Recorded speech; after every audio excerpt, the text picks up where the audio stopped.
En avril 2011, un musée de la franc-maçonnerie s'est ouvert en plein cœur de Bruxelles.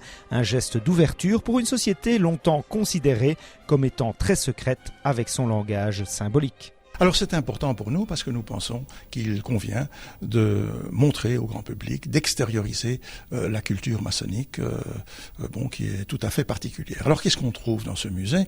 On trouve des objets qui vont reprendre la symbolique maçonnique et c'est une symbolique de la construction. Et donc par exemple les objets, il n'y a pas des objets de l'Antiquité grecque ou de l'Antiquité romaine, mais ce sont des objets dont les plus anciens datent du XVIIIe siècle bien entendu, qui reprend l'essentiel de la symbolique qui se trouve ici sur ce tapis de loge.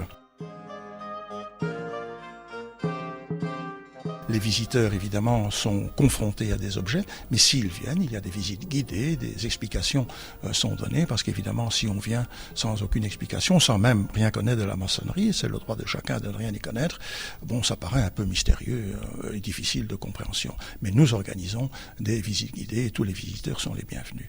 Surtout si on ne connaît rien de la franc-maçonnerie.